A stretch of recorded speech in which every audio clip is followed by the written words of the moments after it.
This audio presentation of Neville Goddard's Persistent Assumption is brought to you by audioenlightenment.com. Copyright 2012, all rights reserved. Persistent assumption. I tell you a truth. There is nothing greater than your own wonderful human imagination. It is he who inspired Blake, Shakespeare, and Einstein. For there is only one Spirit in the universe. Hear, O Israel, the Lord our God, the Lord is one. That one Spirit is a human imagination. When Blake was asked what he thought of the divinity of Christ, he answered, Christ is the only God, but so am I, and so are you. Don't think of Christ as someone greater than yourself. He is the only God, but so am I, and so are you. Don't consider yourself less than Christ, for there is only God, who is your own wonderful human imagination. Daring to assume that all things are possible to imagine, put this one reality to the extreme test by assuming you are the person you would like to be. Your reasonable mind and outer senses may deny it, but I promise you, if you will persist, you will receive your assumption. Believe me, you are the same God who created and sustains the universe, but are keyed low, so you must be persistent if you would bring about a change. In the book of Luke, the story is told of a man who came to a house at midnight hour, and said, A man has arrived who is hungry. Would you let me have 3 loaves of bread? The man upstairs replied, It is midnight. My children are in bed asleep, and I cannot come down and give you what you want. Then this statement is made, but because of the man's importunity, he was given all that he desired. The word importunity means brazen impudence. Having a desire, the man would not take no for an answer. When you know what you want, you don't ask God as though you were another. You ask your individual self to bring about your desire, for you are He.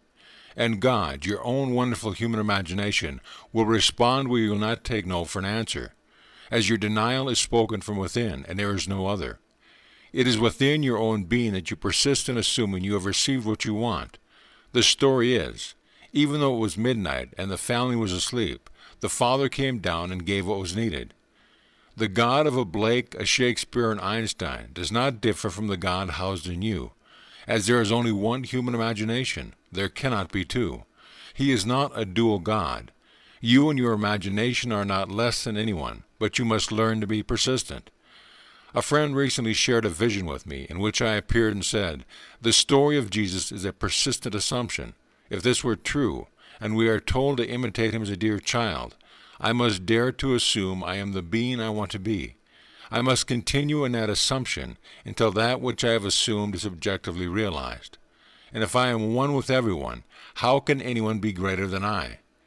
Do not believe that someone is greater than you because of some influx of spirit or validity. Your imagination is the only God, and there is no other being greater than He. Claim you are what you want to be. Persist in that assumption. Continue to assume that role until that which you have assumed is reflected in your world.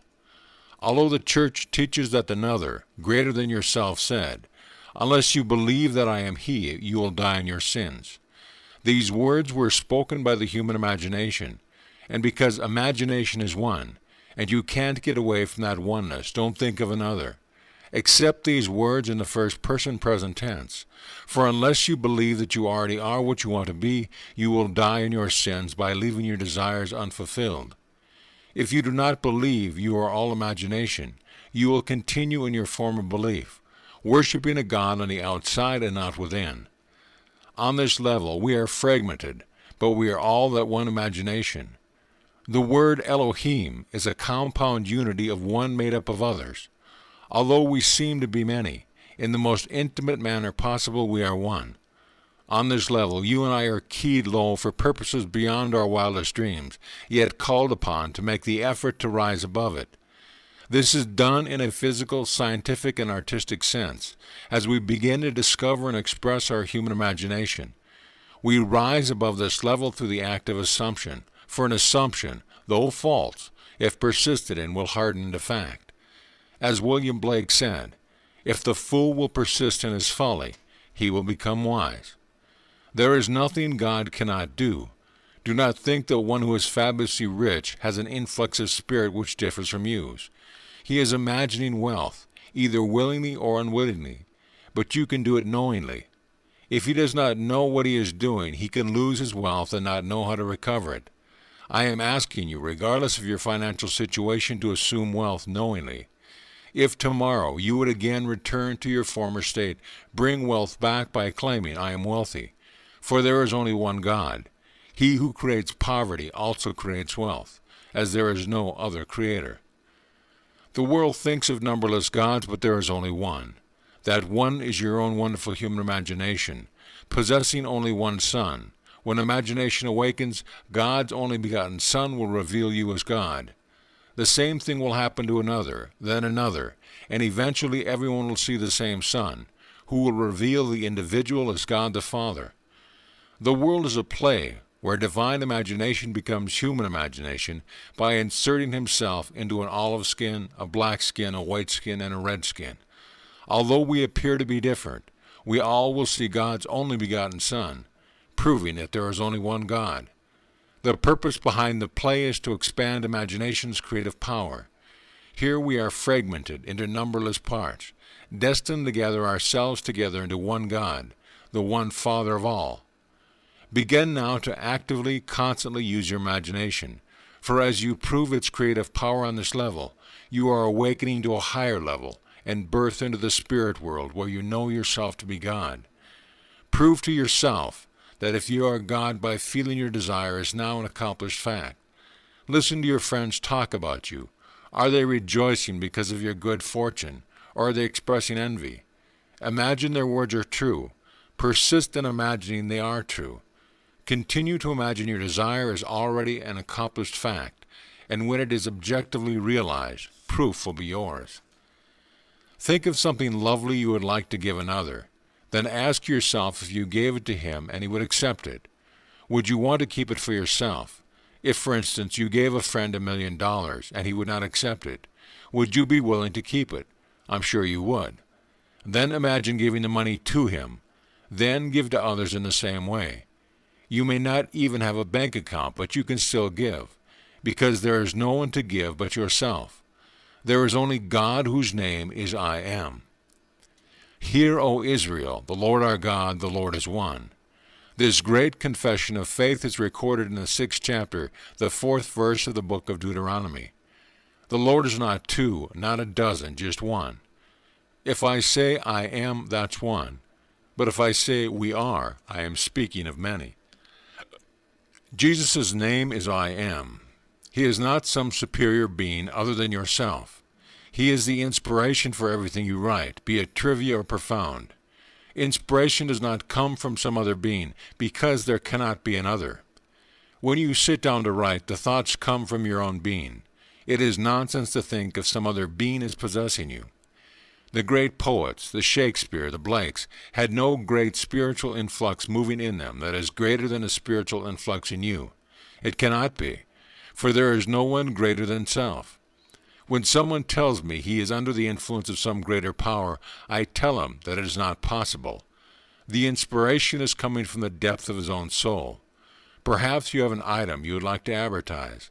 As you think of what your customer needs, the answer will come from the depth of your own soul, and you will know what needs to be said to promote your product. You do not receive some influx of spirit outside of yourself, for there is no one greater. There is only God, and God is one. In the book of Psalms, you are told to commune with your own self. Sit quietly, be at peace with yourself, and suddenly thoughts will begin to flow within you, from God. In the beginning you were God, and in the end you and I and the whole vast world of billions will be regathered into the one God. One imagination fell into this fragmented world as seeming others, yet the whole is within each one of us. A man's enemies are those of his own household, for they are all within him. Not knowing this, man fights within himself until he realizes there is no other, just himself. Then he tells others in the hope he can convince himself. And as he rises from within, he is called back into the one being he was before that the world was.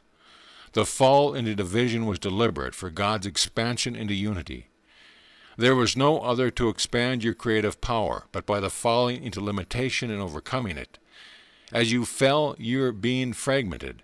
I saw this so clearly in vision. First a rock appeared, Then it fragmented, and as it gathered together, it took the shape of a man standing in the lotus position, meditating, glowing. And I knew I was looking at myself. And as it began to glow like the sun, I awoke in my apartment in New York City. I am telling you what I have done, what I have seen, and what I have experienced. Each one of us has a being within who is meditating us. The being in you and the being in all form the one perfect being, who fell and fragmented himself. One day, everyone's living being will unite into the one God, who fell and fragmented himself. Do you know what you would like to be? Dare to assume it, and for 1 week claim, I have assumed I am the one I want to be. I am still assuming I am, and I will continue to assume I am, until that which I have assumed is objectively realized. Fall asleep assuming it is true, and let that living being in you give it life. God the Father is dreaming in the depth of your soul. It is He who began a good work in you, and it is He who will bring it to completion at the day of Jesus Christ. On that day you will be brought to the same perfection as the Father in you. For God is dreaming Himself into a greater image of Himself, and you, the dreamer, are dreaming yourself into the image of yourself. While you are here, you can assume any desire for yourself and those you love. Then you can dare to believe in what you have assumed. And if you continue your assumption, you will express it. But you must believe, or you will die in your sins. Always talking to yourself, you are telling yourself that unless you believe you are the man you want to be, you will remain being the man you don't want to be, thereby dying in your sins. To believe in another, whether he appears Blake, Shakespeare, or Einstein, you have a false God. You must believe in yourself or die in your sins. You must believe that God actually became you that you may become God, for He did. His name is I Am. And unless you say within yourself, I am what I want to be, and believe it, you will remain sane within yourself. I wish I were what I want to be, and die in your frustration and your sin. I urge to learn how to believe in yourself. It may appear to be difficult at first, but not when you are willing to go out on a limb and try it.